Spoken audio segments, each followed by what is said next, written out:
Vivez la passion du football avec le Saint-Raphaël, créateur de réception. Ravat, rêver, réaliser.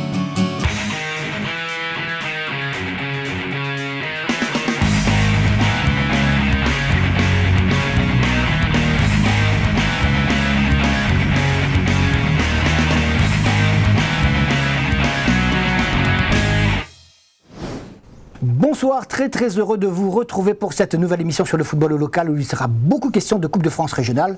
Coupe de France régionale, vous le savez, avec déjà un vainqueur connu dans le groupe 1, c'était l'Excelsior il y a quelques semaines, qui jouera le 15 novembre prochain à Saint-Pierre contre le représentant métropolitain. L'autre vainqueur a été connu hier, il s'agit de l'équipe de la Sainte-Marienne qui a battu la Saint-Pierroise dans la deuxième finale de la Coupe de France régionale, groupe 2 donc. Tout cela se passait au stade de l'Est Jean-Yves, là où je vous emmène pour un grand format avec peut-être des choses que vous n'avez pas vues hier. Eh bien, on y va pour ces meilleurs moments de la finale de la Coupe de France régionale. Sainte-Marienne, Saint-Pierroise, c'est maintenant. Après l'Excelsior, c'est donc la Sainte-Marienne qui enlève le deuxième trophée de la saison dans cette Coupe régionale de France. La Sainte-Marienne qui s'est contentée du plus petit résultat, mais entièrement mérité au vu de la rencontre. Une finale, premier test également pour l'équipe du président Noël Vidotte, réussi en tout point. Le public, 6 à 7 000 spectateurs au moins, ont eu droit à un match rythmé, indécis, dont on va revoir l'ensemble des moments essentiels. Mais 2 heures avant le coup d'envoi, on sait que la Saint-Pierroise sera privée de Cédera, mais également de Joanne Lionel, suspendu alors qu'Adrien Bord, relevant de blessure, est sur le banc des remplaçants aux côtés d'Adrien Lecomte, lui aussi encore trop fragile. Joanne, aujourd'hui tu joues pas, c'est dû à une suspension, c'est ça? Ouais, effectivement, je joue pas, j'ai 3 cartons jaunes, donc automatiquement je joue pas aujourd'hui. Si on revient un peu sur la préparation de la Saint-Pierroise cette semaine, comment ça s'est passé? Comme d'habitude, on n'a pas changé nos habitudes. On s'est entraînés, très bien entraînés. Ça s'est super bien passé. Et puis cet après-midi, j'espère que ça va être bon. Christopher, donc toi tu fais partie de la formation Sainte-Marienne depuis quelle année s'il te plaît? Alors ça fait déjà depuis à l'âge de 16 ans j'ai intégré l'équipe senior Sainte-Marienne. Cette finale compte déjà, ça fait ma deuxième finale, la finale de 2013. Tu es un petit peu déçu de ne pas jouer? C'est pas question d'être déçu. Nous sommes un groupe, l'esprit de la solidarité mentale. Je suis là pour progresser, peut-être un jour de jouer une finale aussi, débuter une finale. Du côté de la présidence des deux clubs, vice-présidence, tout va bien, on est serein. 25 minutes de ce coup d'envoi, l'état d'esprit de tes joueurs?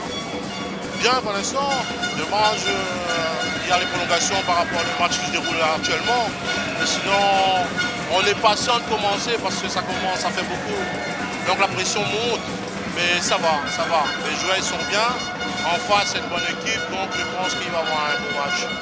Le PEP Sainte-Marienne fait le déplacement? Pour l'instant, sachant que le match commence à 6h30, je pense qu'il y a encore beaucoup de monde qui ne sont pas arrivés au stade. Mais pour l'instant, c'est quand même bien. Par rapport, je pense qu'il doit y avoir 3 000 à 4 000 personnes. Donc on attend un peu plus, on verra par la suite. Président, stressé? Ça va. L'heure du match. Comment se présente cette équipe de Saint-Pierre aujourd'hui? Je crois qu'aujourd'hui on s'est bien préparé. De toute façon il y a une finale au bout. De toute façon les deux équipes se préparent de la même façon. Je pense qu'il y aura bien sûr un vainqueur. J'espère que ça sera Saint-Pierre. Et beaucoup de buts? J'espère, mais bon, vu l'état du terrain, j'ai vu le terrain là, ça n'inspire pas grand chose. Hein. Enfin, une finale dans des conditions comme ça, vraiment, c'est vraiment dommage. Premier carton jaune effectivement pour la pelouse du stade de l'Est Jean-Yves, indigne pour une telle affiche, ni taillée, ni marquée comme il le faut. Il y a quelqu'un qui a raté quelque chose quelque part dans cette affaire dionysienne. Du côté du trio arbitral, y aurait-il un petit stress, monsieur? Pas du tout. Tout va bien, monsieur Durbin? Ça va aller. On espère arbitrer un bon match. Ouais. Vous connaissez bien les deux équipes en plus? Plus ou moins, mais ça va aller. J'espère que c'est un autre enjeu, donc j'espère que ça va bien se passer. Les joueurs vous connaissent aussi? C'est un avantage ou un inconvénient? Je sais pas, on verra sur le terrain tout à l'heure. Merci. Les Sainte-Mariens à 2 pas sont venus en nombre, mais ce sont les supporters Saint-Pierrois qui font le plus de bruit. La Saint-Pierroise est sur une bonne dynamique actuellement et cela se voit. À Sainte-Marie, pourtant, chaque détail compte également. Alex, aujourd'hui, tu es secrétaire général de la Ligue ou responsable technique de Sainte-Marie pour cette finale de Coupe de France? Je suis responsable technique de Sainte-Marie. Là, on ne mélange pas. Là, secrétaire général, c'est à côté. Maintenant, je suis responsable technique aujourd'hui. Dis-moi justement, pour cette finale, comment s'est passée un peu la préparation? Très bonne préparation, comme d'habitude. Les joueurs, on a vu l'entraînement, sont un peu plus motivés parce que c'est une finale, mais bon, ça ne change pas, c'est pareil. Pronostic? Moi, je vois Sainte-Marie 2-1. Donne-moi un petit coup le pronostic cet après-midi. Cet après-midi, c'est du 50-50. Donc, on est venu ici au Stade de l'Est pour la victoire. Maintenant, c'est une finale de la Coupe de France. Mais maintenant, c'est le football. Hein. C'est le football. C'est le football, comme on dit, quel que soit la Saint-Pierrois et Sainte-Marie, on souhaite qu'un football fair play, le vainqueur représentera l'équipe La Réunion. Ce supporter Saint-Pierrois a presque tout dit. Match fair play, deux équipes qui se connaissent bien, qui s'apprécient, deux coachs également, amis par ailleurs dans la vie, qui se respectent mutuellement. On a eu droit à une belle après-midi de football. Les supporters de Saint-Pierre, mais également de Sainte-Marie étaient fortement présents. Les deux tribunes en face, vous le voyez au fond de ces images, étaient particulièrement pleines. En tout cas, la politique du tarif de 5 €, voire de 1 € pour un enfant de moins de 16 ans a porté ses fruits. Le stade était pratiquement plein avec la présentation ici des officiels. Les deux maires étaient également présents, M. Jean-Michel Fontaine et M. Jean-Louis Lagourgue étaient également donc parmi les invités, parmi les personnalités qui ont assisté à cette finale. Déjà, petite surprise pour l'équipe de Sainte-Marie, il n'y a pas de Dubaril, mais également de Fabrice, l'attaquant de pointe, meilleur buteur du championnat de cette équipe sainte-marienne, n'est que remplaçant.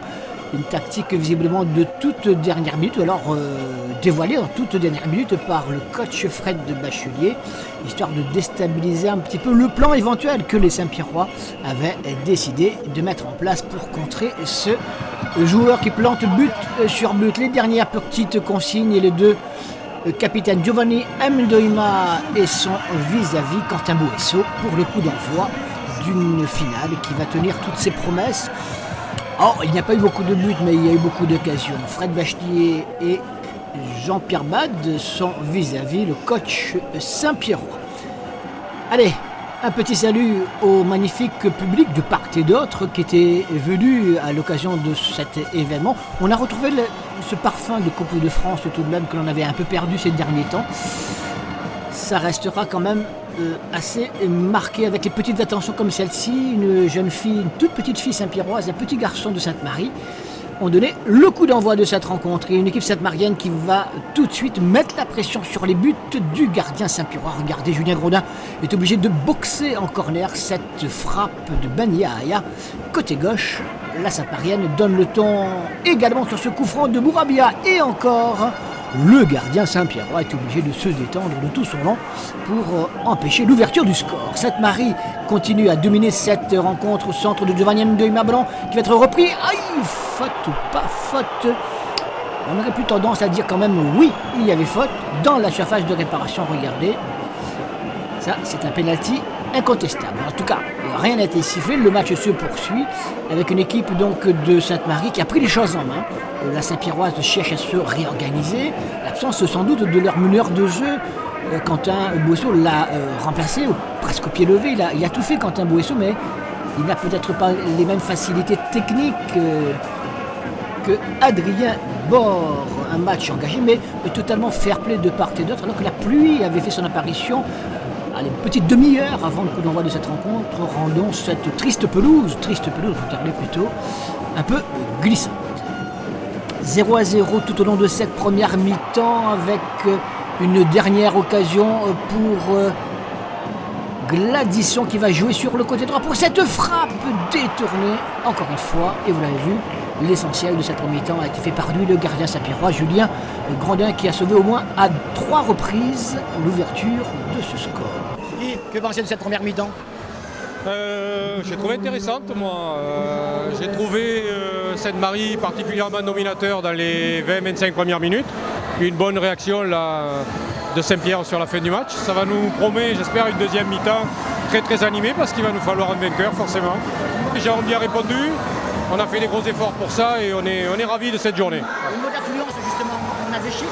Non, pas encore, mais je crois qu'on a quand même, on verra ce soir, une bonne affluence. Et c'était le but, quoi, hein, faire d'abord lever le rideau avec les, entre guillemets, des petits clubs pour faire venir et montrer que le petit football, en réalité, est très important, notamment dans les quartiers pour nous. Deuxième des choses, c'est refaire venir les gens dans les stades. Je crois qu'aujourd'hui, on a du monde, on a suffisamment de monde, c'est bien comme ça. Voilà, puis on va continuer dans ce sens pour faire plaisir aux spectateurs et puis bien sûr à ceux qui pratiquent le football. Et il faut un vainqueur. Et dès le coup d'envoi de la deuxième mi-temps, les Sainte-Mariens donc, ont toujours décidé d'être très attentifs, très organisés pour mettre la pression sur cette défense Saint-Pierroise. Regardez cette faute sur Bourabia qui amène un coup franc situé à 20-25 mètres des buts de Julien Grandin. Et pour le bouter, la possibilité d'un bon droitier qui envelopperait cette balle, en tout cas qui essaierait de le faire dans la lucarne des buts de Saint-Pierrois, ou alors un gaucher. Et c'est cette deuxième solution qui a été choisie. Le gaucher, dont la puissance de frappe n'est plus approuvée, s'appelle Joey Damour, à l'action numéro 13.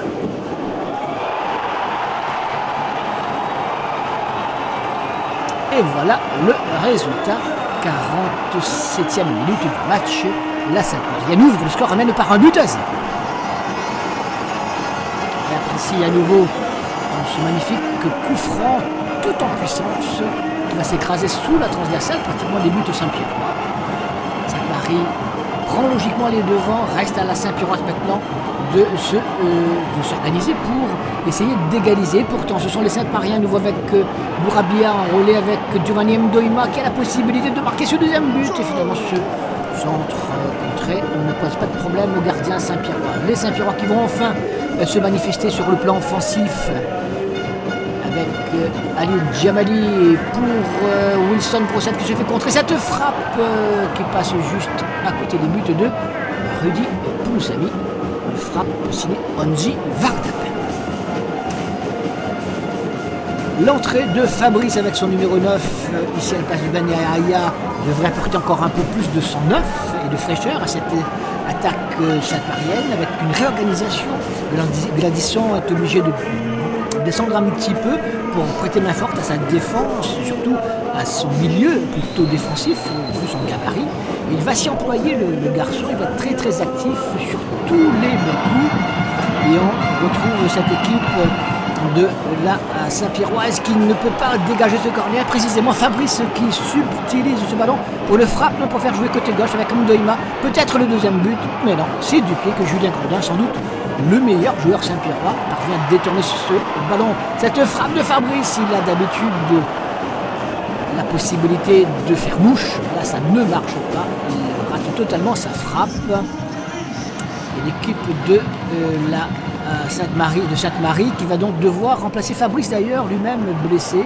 Et regardez ce rush de Ishiza, Florent Ishiza, qui passe en revue toute la défense, n'est pas hors jeu. Là, il aurait dû frapper, il tarde trop. Et le retour de la défense Saint-Pierroise est salvateur. On le voit au nombre d'occasions incontestablement, la Sainte-Marienne mène les débats, elle mène au score également au tableau d'affichage, un but à 0. Ce sera le score final aux grandes dames de Jean-Pierre Bade. Impossible de faire autrement, même si les Saint-Pierrois, regardez, auraient pu égaliser et se sortir de Lecomte. Et Rudy Pouloussami, qui n'avait pas eu grand-chose à faire jusque-là, intervient fort joliment. Plus de peur que de mal, se dit Fred Bachelier. Le score est toujours favorable au Sainte-Marie, même si les Saint-Pierrois, pendant ces quelques minutes, se montrent dangereux. Et à nouveau, il s'y emploie le gardien Rudy Pouloussami pour empêcher cette égalisation. Bazemou va essayer d'apporter un peu de fraîcheur à son tour à cette équipe Saint-Pierroise, mais ça ne suffira pas. Les Sainte-Mariens l'emportent, alors que Thierry Cortez exhorte les supporters sainte-mariens de continuer dans ces toutes dernières secondes à supporter l'équipe, leur équipe favorite. On en restera là, vous le savez, un but à 0, ça suffit au bonheur des Sainte-Mariens qui, dans le 15 novembre, sera à Paris, probablement, dans la région, pour le tour suivant. Félicitations au groupe parce qu'on a travaillé pour ça et on voulait absolument avoir un trophée cette année avec cette Coupe de France que je pense qu'on méritait, puisque au nombre d'occasions, quand même, on a eu un peu plus que Saint-Pierre. Et malheureusement, on aurait pu mettre un deuxième sur les situations qu'on avait. Mais l'essentiel, c'est cette victoire extraordinaire. Ma deuxième en 3 ans. Extraordinaire.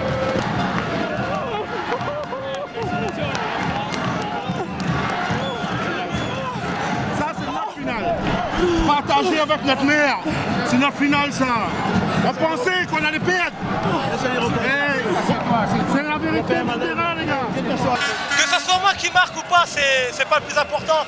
Le plus important, c'est que c'est l'aboutissement d'une bonne saison quand même pour nous, avec le petit effectif qu'on a par rapport aux autres équipes. On se bat avec nos armes, on se bat avec le cœur. Nous, c'est produire du jeu. Je pense qu'aujourd'hui, on a vu une belle Sainte-Marienne, on a fait du beau jeu. Donc, je pense que la victoire est logique. On n'a pas concédé beaucoup d'occasions. Et à l'inverse, on doit tuer le match plus tôt. Mais après, on ne va pas faire la fine bouche. Tout le monde est content. On va faire un match en France. Donc, c'est parfait. Je suis très content. À titre personnel, tu marques ton but? Ouais, on s'entraîne souvent sur coup franc. Et c'est vrai que j'avais pas eu trop de réussite. Et aujourd'hui, ça m'a souri. Au meilleur des moments de la saison est en but. Fabuleuse, quoi. D'autant plus qu'elle est plus savoureuse qu'en 2013. Là, on a joué une grosse équipe, on a été solide défensivement, ils n'ont pas eu beaucoup d'occasions. Puis on marque assez tôt en début de seconde période, puis on arrive quand même à gérer aussi. Donc c'est ce qui fait un peu notre force aussi là, en ce moment. Là, on verra bien l'équipe du 7e tour, mais on est prêt. Très, très heureux parce que la deuxième, il fallait la gagner aussi. Et voilà, le fait de deuxième finale, deuxième victoire, donc c'est d'autant plus contre Saint-Pierre, qui est vraiment qui leader du championnat, qui domine un peu tout en ce moment. À titre personnel, tu n'encaisses pas de but et tu fais quand même un super match. Oui, je pense qu'on a tous fait un très bon match, on était tous concentrés du début à la fin. Et voilà, les 2 ou 3 occasions que j'ai eu à faire, j'ai pu bien négocier le ballon, donc voilà. Et puis voilà, mais c'est à l'image de toute l'équipe, je pense que toute l'équipe a été dans la même lignée. Comme dit le coach, on a tous joué la même partition, donc voilà. Et on arrive à faire quelque chose de grand et le coup franc de Joe nous met vraiment dans une confiance pas possible. Ouais, énorme déception. Vous avez moins bien joué que d'habitude. Largement, et ils méritent leur victoire. Largement. Qu'est-ce qui s'est passé chez vous? Qu'est-ce qui s'est pas passé? On n'a pas joué comme d'habitude. Je suis incapable de... On n'a pas joué comme d'habitude. Ah ouais, beaucoup de déception. On avait tellement à cœur de gagner ce match et au final, voilà, c'est quand même notre première défaite, mais bon, j'espère que ce sera la dernière. Et ouais, on est déçus, on est très déçus. On avait tellement à cœur de gagner ce match. Maintenant, voilà, je pense que sur la première mi-temps, ils en voulaient un peu plus que nous. C'est ce qui a fait la différence, je pense. Et après, les matchs, un coup de pied arrêté. Voilà, c'est le jeu, tout simplement. Tous fait un match énorme, donc on a une grosse solidarité aujourd'hui, on s'est tous battus les uns pour les autres. On s'était donné rendez-vous une mise au vert hier, on a fait une mise au vert tous ensemble. On a soudé un peu le groupe et le travail a été effectué, le coach a fait un très beau travail. C'est ça qui était différent aujourd'hui? Comment? C'est ça qui était différent aujourd'hui? Oui, c'est clair, on s'était tous donné comme objectif de gagner la coupe. Et tous ensemble, on a réussi cet objectif. Et félicitations au tout le groupe, au coach surtout, aussi au coach qui a fourni un très gros travail tactique. Et voilà. Le journaliste, c'était pas facile, mais on l'a rendu facile. On l'a rendu facile le match. On a gagné! En faisant quoi? En étant plus réaliste que c'est tout. On a fait le match qu'il fallait. Ah ouais, c'est tout. On a fait le match qu'il fallait, on a marqué, on a gagné. Merci. Pendant tout le match, on n'a fait que dominer. Franchement, la victoire, elle est méritée.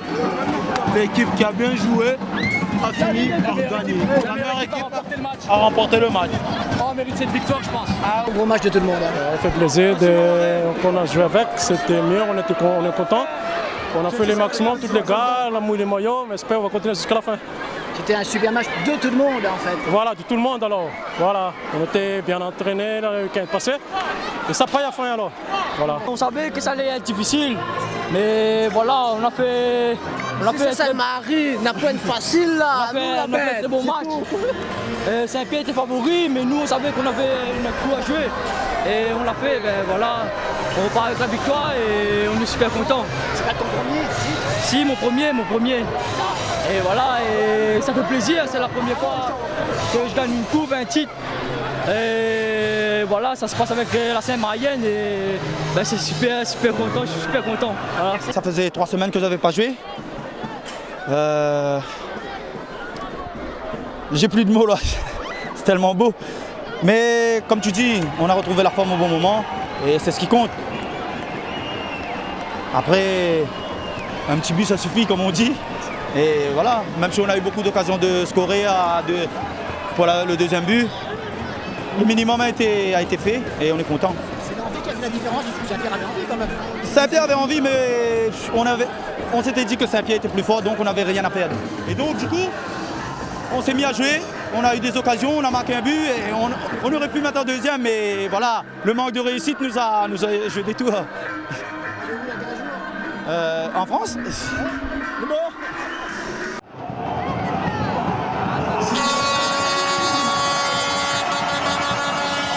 On reste avec les finales, mais la finale de la Coupe des clubs champions de l'océan Indien maintenant. C'était samedi soir, le final en aller-retour, vous le savez, entre le champion de la Réunion 2014, la Saint-Pauloise, et le champion malgache. Il s'agit du CNAPS. Allez, il faut quand même admettre que cette épreuve présente un intérêt relatif. Alors, de tergiversation, changement de date, en passant par l'impopularité de l'épreuve, mais c'est comme ça, surtout à la Réunion. Il a bien fallu s'y mettre, et la Saint-Pauloise donc s'y est mise et défiait samedi soir l'équipe malgache au stade Paul Gilus Bénard des Saint-Paulois qui n'étaient pas dans les meilleures conditions avant le coup d'envoi de cette finale aller de la CCCOI. On y va. L'équipe de CNAPS c'est déjà l'habitude de jouer ce final-là. On joue contre Saint-Paul. Je pense que ça fait 2 fois qu'ils jouent ensemble. CNAPS a gagné les phases finales l'avant. Mais là maintenant, on ne sait pas encore l'équipe de Saint-Paul. C'est vrai que c'est pas facile. Pourquoi? Parce qu'ils sont déjà devant le tableau, la 3e je crois. Donc c'est pas au hasard qu'ils arrivent devant. La consigne c'est quoi pour vos joueurs? Non, on va jouer le football. On reste serein. On garde les ballons, c'est tout. On essayait de gagner. Et c'est Steve Dubec qui a été désigné au tout dernier moment pour arbitrer cette rencontre. La raison, l'absence des arbitres mauriciens qui devaient officier, qui donc ont confirmé leur absence ce matin. Au pied levé, il a assuré. Oui, un match comme d'habitude, un match international. Donc comme les Mauriciens n'ont pas pu venir, donc on a été appelé ce matin pour faire la rencontre. Est-ce que ça va changer quelque chose pour vous? Non, c'est une équipe comme une autre, donc c'est un match comme un autre. Donc on va faire au mieux pour qu'il n'y ait pas de problème sur l'arbitrage. C'est le principal. Merci. Le CNAPS, tout de jeune vêtu, c'est pratiquement la sélection malgache qui avait disputé les Jeux des îles de l'océan Indien et surtout le détenteur de ce trophée CCCOI en 2012 grâce à une victoire au match retour sur la Saint-Pauloise précisément et puis en 2014 malgré un match nul de la Sainte-Marienne au match retour en but partout comme au match aller du reste. C'est au tir au but que le malgache l'avait emporté. La présentation des officiels, vous le voyez avec son superbe costume qui lui va fort bien, le nouveau président de la Ligue, Noël Vidotte et ses autres officiels dont avec le chapeau le président de la Saint-Pauloise, Sully Pedre. Donc à gauche, vous l'avez vu, ce sont les joueurs du CNAPS. Et puis tout de blanc vêtu, l'équipe de la Saint-Pauloise. Un véritable défi pour cette équipe de la Saint-Pauloise, diminuée avec l'absence de plusieurs joueurs, certains qui sont partis pour des raisons quelquefois extra-sportives, d'autres qui sont blessés. Et vous allez le voir dès le coup d'envoi de cette rencontre tout à l'heure, la chance ne va pas sourire à Sébastien Jaurès, le coach de cette équipe Saint-Pauloise, parce qu'il va devoir à son tour et à nouveau être privé d'un joueur, d'un pion essentiel de cette équipe, Alexis Siala Chamba. Pour l'instant, on continue les présentations d'usage avec ce trio arbitral donc entièrement réuni, qui a entièrement d'ailleurs donné satisfaction sur cette rencontre. Et vous verrez, malgré ce score final qui est de 1 but partout, le partage des points, on va voir ce qui s'est passé d'important dans cette rencontre, une rencontre très moyenne globalement. Et vous allez voir que tout cela a été particulièrement bien maîtrisé. Les deux capitaines, donc Jeannot et Gérard Hubert pour les échanges traditionnels. Les deux coachs également. Et vous l'avez entendu tout à l'heure, Tipé, qui est l'adjoint de ce garçon, l'entraîneur donc de l'équipe du Knaps, Tipé qui avait joué à la Réunion au Tampon, mais également à l'Excelsior. Regardez, cette première action Saint-Pauloise, dès les toutes premières secondes, il est à gauche, Alexis Salajamba, il prend ce ballon dans la figure, dans l'œil précisément, il ne va pas s'en remettre, il va être soigné longuement avant d'être finalement évacué sur l'hôpital. On espère plus de peur que de mal pour le joueur de la Saint-Pauloise. Et puis vous avez vu là sur cette action, les joueurs du Knaps ne sont pas partis par moments de main morte ou de pied mort. Donc le remplacement inéluctable avec l'entrée du numéro 2 de cette équipe saint-pauloise, Brice Bardière, donc, qui doit se substituer à son partenaire au pied levé. Alors, la première mi-temps, elle est passée, vous l'avez compris ou pas compris d'ailleurs, c'est pas important parce qu'il ne s'est passé vraiment rien d'extraordinaire. Alors, dès le retour des vestiaires, avec les multiples remplacements, les Saint-Paulois, avec cette reprise de la Gourde qui aura beaucoup tenté, même malheureusement pour lui, ça n'a pas été toujours très bon au niveau de la finition des Saint-Paulois, même si la domination dans l'entrejeu, la mobilisation de la balle était principalement malgache, et bien les Saint-Paulois ont su tirer leur épingle du jeu. La plus belle occasion d'abord ici avec Gérard Hubert qui oblige le gardien de l'équipe du Knaps, Leda, à claquer en corner. La première vraie occasion, on le dit, c'était pratiquement à l'heure de jeu, était pour l'équipe de la Saint-Pauloise. Et bien, finalement, c'est l'équipe malgache qui va ouvrir le score. Ils savent faire tourner cette balle au niveau collectif, au niveau de la maîtrise, il n'y a pas photo, ils sont nettement au-dessus. Regardez cette frappe sèche. Et ce but de Niasex pour l'équipe du Knaps. Il permet à son équipe, assez logiquement tout de même, au niveau de la maîtrise du jeu, d'ouvrir le score. Regardez, il est à la réception d'un mouvement qui a permis à pratiquement 7, 8, 10 joueurs de toucher ce ballon. Et donc à la 65e minute, il offre l'avantage à son équipe. Jean-Sébastien Jaurès n'a plus le choix, il est obligé de lancer après Babas tout à l'heure, Maxime Jean, le dernier attaquant offensif pour essayer de trouver l'égalisation. Et sur cette action précisément, quelques minutes plus tard, cette faute, alors il y a bien faute, regardez, il tire sur le maillot du joueur Saint-Paulois, l'ultime défenseur de cette équipe du Knaps, le capitaine du reste, Jeannot. Ils ont bon contesté les Malgaches. C'est vrai que lorsqu'on n'a pas vu ces images, on peut avoir tendance à critiquer, pourquoi pas, la décision de l'arbitre, de M. Dubec. Regardez bien, il tire franchement sur le maillot. Là, s'il n'y a pas faute et pénalty, on ne sait pas quand est-ce qu'il y en aura. Donc on la ferme tous, il y a bien pénalty. Et c'est Alpou qui se fait un plaisir de prendre à contre-pied joliment le gardien Leda pour l'égalisation Saint-Paulois. Ce sera le score final, du reste un but partout. Un but partout, c'est une bonne opération pour la Saint-Pauloise au niveau de l'ensemble du match. Regardez en plus là, il y a Jeannot pour avoir contesté juste après le pénalty égalisateur. Il prend un deuxième carton jaune et va donc devoir regagner les vestiaires avant tout le monde. Tant pis pour lui, il n'avait pas à contester une vraie faute, ce qui est un peu dommage d'ailleurs. Au niveau de l'esprit sportif, c'est pas très bon, monsieur. Allez, une dernière action et une dernière occasion pour l'équipe malgache qui aurait pu partir, pourquoi pas avec la victoire, mais il n'en est rien. Un but partout est encore possible pour la Saint-Pauloise qui a fait preuve de beaucoup de courage et d'abnégation. C'est un bon résultat final. Il fallait pas prendre de but à domicile, sachant que le match aller, c'est la complexité de ce match aller à domicile. Bon, on a pris ce but un peu anodin et puis on a eu la force mentale pour égaliser. Maintenant, il va falloir aller chercher la qualification là-bas. Il va falloir marquer des buts là-bas et s'exposer un peu plus. Vos garçons étaient a priori courageux et sérieux, non? Oui, courageux, sérieux. Je pense qu'à un moment donné, on aurait pu être plus précis dans les surfaces de réparation. Où il y avait pas mal de retours de deuxième ballon où on a eu des frappes où on pouvait les cadrer. Donc Sainte-Marie a été faire un 2-2 je crois l'année dernière là-bas.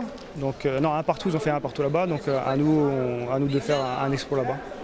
Sur le plan des effectifs, oui, ça diminue encore plus. Bon, j'espère qu'on va récupérer certaines personnes. Donc on va essayer de travailler et pour être compétitif là-bas. Qu'est-ce qui s'est passé pour Thierry là? Alex, il a pris un ballon dans l'œil et il ne voyait plus d'un côté, quoi. Confiant en tout cas. Il faut, c'est un bon match à jouer, c'est une compétition que le club n'a jamais gagnée, donc il faut être confiant. C'est comme ça qu'on réussira à faire un résultat là-bas. Vous savez quand se jouera le match retour? Normalement, c'est prévu le 13 décembre. Oui, mais pour nous, on a marqué des buts à l'extérieur, c'est un bon résultat pour nous. Mais normalement, on doit gagner, mais ils avaient aussi une petite faute derrière. Et il y a eu un penalty. C'est pas évident, mais c'est comme ça le foot.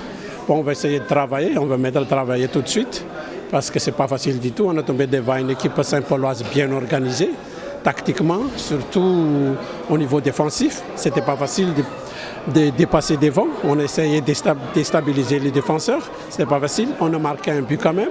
Pour moi, c'est un bon résultat pour nous de match nul ici. Le regard du joueur sur ce match, joueur de haut niveau que vous étiez? Écoutez, je pense que c'était un match très moyen. On a vu quand même une bonne équipe des Malgaches qui est venue pour effectivement gagner. Mais je pense qu'il faudra qu'on fasse des matchs internationaux. Ça se voit qu'il y a un manque par rapport à ce qu'on a vu ce soir. On va tout faire, en tout cas, nous, au niveau de la Ligue, de façon à ce que nos joueurs réunionnais ils puissent aussi accéder à pas mal de rencontres internationales, notamment au niveau des jeunes, pour s'habituer au football d'un certain niveau. Au niveau international de la région, j'imagine, est-ce que c'est facile de coopérer? Non, il faut mettre en place certaines choses. Tout peut se faire, on peut tout faire à condition qu'on a une bonne volonté. Et je pense qu'on aura les éléments pour qu'on puisse mettre en place ce football d'un certain niveau. On reste avec les coupes, cette fois Coupe de la Réunion avec les 2 derniers qualifiés pour les quarts de finale de cette Coupe de la Réunion. Et regardez la joie des joueurs de 3 bassins dans leur vestiaire à la fin du match. Ils viennent d'éliminer les Marsouins de Saint, le pensionnaire de la première division, au terme des tirs au but. Une qualification totalement méritée au vu du match, face à des Saint-Leusiens curieusement en dedans. Une fois de plus. Alors les meilleurs moments de cette rencontre et cette belle qualification de 3 bassins. L'équipe de 3 bassins est à gauche, tout de bleu vêtu face aux Marsouins de Saint-Leu, tout de rouge. Les Marsouins pensionnaires de la première division n'ont plus grand-chose à attendre du championnat. Ils sont calés au milieu du classement, même s'ils ont encore des matchs contre des équipes qui ont des enjeux très très importants cette fin de saison. Donc il ne faut quand même pas se démobiliser. Et puis, sauver la saison serait se qualifier. Ça n'a pas marché du tout pour les joueurs de Jamel Bendouma face à ceux de Jean-Marc Payet à gauche, puisque les joueurs de 3 bassins vont d'abord ouvrir le score à la 31e minute à la suite de ce ballon contré une première fois. Et un corner donc qui va amener le premier but inscrit par Kelavan. Kelavan d'un beau tir en coin. Il permet à son équipe donc d'ouvrir le score juste après la demi-heure de jeu. Donc les choses vont bien. Ce de temps logique que cette équipe de 3 bassins avait fait l'essentiel du jeu jusque-là et avait non pas dominé outrageusement une équipe des Marsouins, mais surtout qu'elle s'était montrée la plus dangereuse, la plus, on dira, volontaire pour créer le jeu, contrairement à des Marsouins plutôt amorphes et qui étaient, pour ainsi dire, à côté de la plaque. 1-0 à ce moment-là. Et pour preuve, les Marsouins avec ce coup de tête à l'envers qui aurait pu inscrire ce but contre son camp. Donc rien ne va pour le moment du côté de l'équipe saint-leusienne. Et puis, les Saint-Leusiens vont bénéficier d'un coup de pouce, d'une mauvaise appréciation, on dira, de l'arbitre à la suite de cette échappée de Gévia. Alors, visiblement, il n'y a pas de faute, on le verra au ralenti tout à l'heure. On permettra à l'arbitre qui regarde sans doute cette émission de se faire sa propre idée. Il n'y a évidemment aucune faute, Gévia se laisse bien tomber, même si peut-être il y a un petit accrochage de la main, mais pas de faute manifeste. Toujours est-il qu'il a sifflé, et c'est comme ça. Et Andy Sophie ne se pose pas autant de questions que nous, et c'est lui qui marque donc ce but égalisateur juste avant de regagner les vestiaires.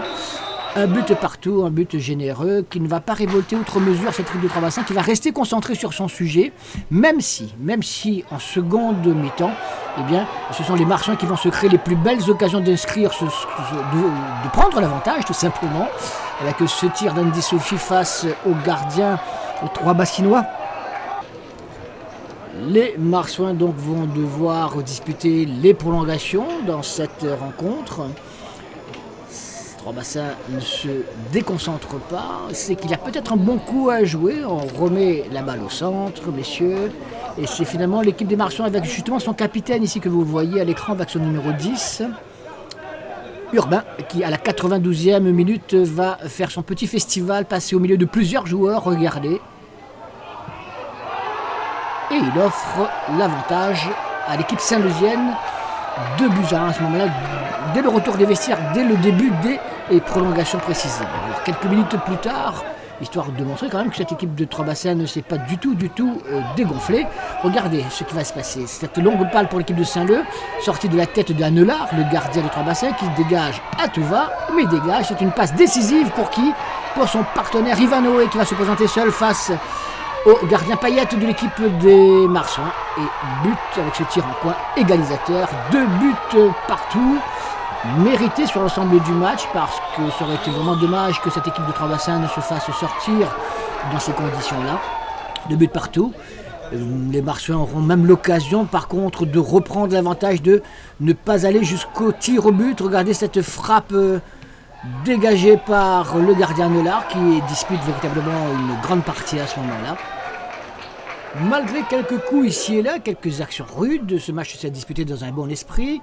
Alors regardez, Jean-Marc Payette, l'entraîneur de Trois-Bassins, qui alimente en eau John Elcaman, le milieu de terrain de l'équipe des Marsouins. Les Marsouins qui en deuxième mi-temps des prolongations vont avoir encore l'occasion là, finalement de s'imposer, de prendre cette qualification. Il n'en est rien, on a droit tout simplement au tir au but. Et là, l'état d'esprit de Trois-Bassins est irréprochable avec ce premier tir réussi par Thévenin, alors que du côté des Marsouins, malheureusement pour lui, Urbain arrose largement au-dessus, avant que Saint-Cyr ne donne un avantage de 2 buts à l'équipe de Trois-Bassins. C'est le tour de Zami de voir son tir stoppé par le gardien Neulard. 2-0, ça sent vraiment bon. D'autant que lui, il marque son but. Il s'appelle Pélops. Ferrat ratera le sien. Trois-Bassins est qualifié. Oui, je pense qu'elle est méritée. On l'a montré pendant les 120 minutes. Qu'on a su maîtriser tactiquement l'occupation du terrain, qu'on a su jouer comme il le fallait. Malheureusement, des fois, dans les dernières passes, on n'a pas été assez précis, ce qui a fait que dans cette zone de transition, on ne les a pas toujours transformés en occasion de but. Mais je crois que les joueurs ont fait l'essentiel. Dommage qu'encore une fois, on prend un penalty et je laisse à l'appréciation des uns et des autres de savoir si penalty il y avait contre nous. Mais sur l'ensemble du match, les joueurs ont fait ce qu'il fallait. Ils sont allés la chercher, cette victoire, et je pense qu'ils la méritent amplement. Effectivement, on a une fin de saison chargée, puisque là encore, on a une modification de calendrier qui n'est pas à notre avantage dans les prochains matchs du championnat. Mais on fera avec. De toute manière, quoi qu'il arrive, Trois-Bassins a la mentalité pour ne rien lâcher. Et la vérité, ça va rester le terrain. Et on fera en sorte d'être présent si on le peut. Trois-Bassins qui rejoint donc le dernier carré avec un autre demi-finaliste connu aussi la semaine dernière. Il s'agit de l'Excelsior qui n'a pas fait de détails face à Piton Saint-Leu. 4-0 au score final, même si ça n'a pas été aussi évident. Il a fallu être patient. On y était. On va vous montrer les buts de Saint-Josephois, ce qui devrait, grâce à cette qualification, leur donner un petit peu de baume au cœur en cette période difficile qu'ils traversent tous du côté de l'Excelsior. On y va. Piton Saint-Leu avec le maillot blanc n'avait absolument rien à perdre de cette confrontation contre un des ténors de cette équipe de première division, en quête de rachat, en quête de nouvelle confiance avant d'aborder la dernière ligne droite de la saison. Le capitaine Saint-Josephois et le capitaine Saint-Leusien pour les échanges de bons procédés avant le coup d'envoi de cette rencontre, avec une première occasion pour l'équipe de l'Excelsior et une première intervention du gardien Waro, le goal de Piton Saint-Leu. Le ton est donné, finalement il faudra tout de même attendre la 31e minute pour voir l'Excelsior marquer son premier but à la suite de ce ballon sur la tête de Jean-Michel Fontaine. Côté gauche, il y a M. Madagri qui remet pour Zagar, qui reprend immédiatement.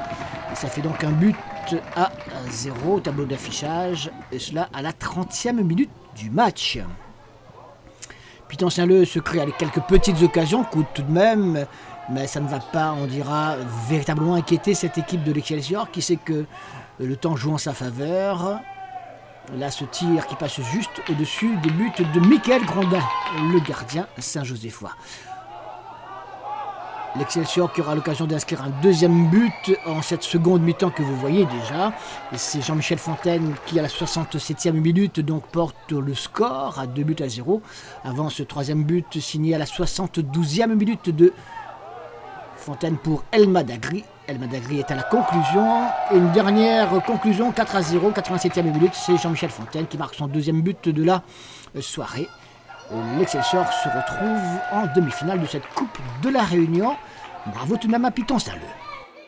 Je vous propose pour finir ce sujet omnisport d'Alexandre Gilles, on va parler de pelote basque, un sujet que l'on a ressorti dans nos archives, qui va vous intéresser parce qu'il est toujours intéressant de parler d'un quartier, de celui du Chaudron notamment, et de la pelote basque qui n'est pas forcément médiatisée. Ils font de belles choses, c'était même il y a quelques mois, mais c'est toujours d'actualité, c'est toujours dans nos esprits. Regardez ce que l'on vous avait raconté déjà il y a quelques mois, sujet d'Alexandre Gilles pour 974 TV.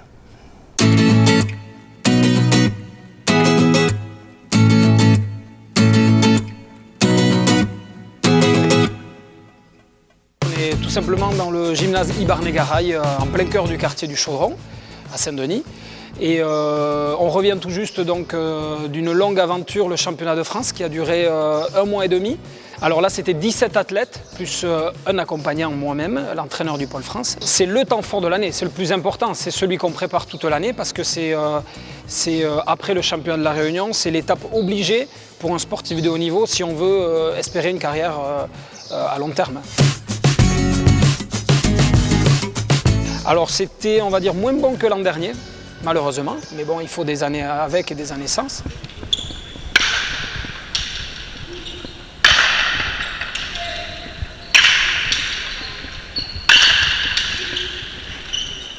Senior national A, l'équipe fanion du club ici du Chaudron, Frédéric Fontano et Jeannot Vellman, remportent le titre pour la 11e fois.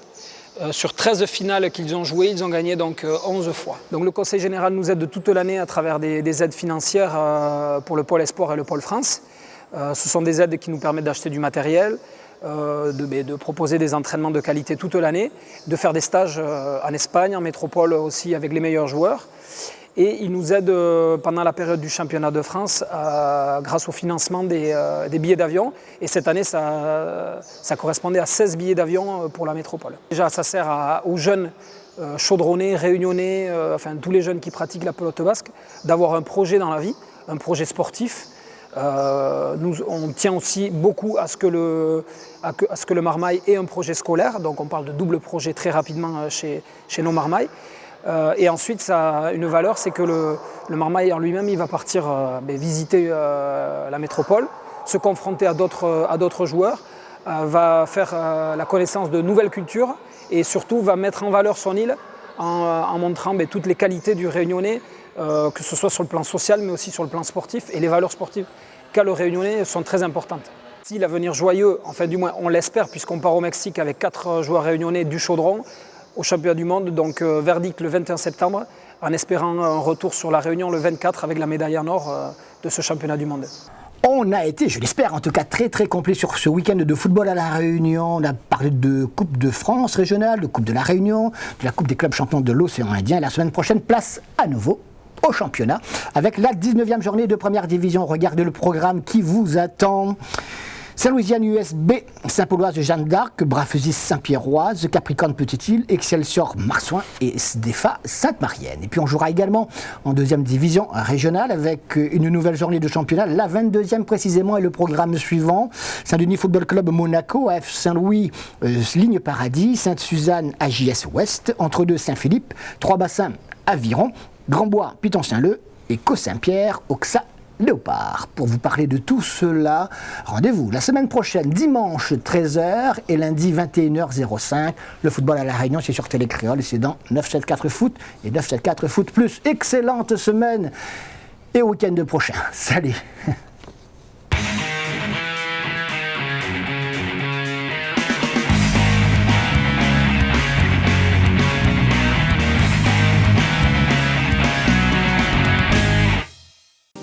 Vivez la passion du football avec le Saint-Raphaël, créateur de réception. Ravette, rêver, réaliser.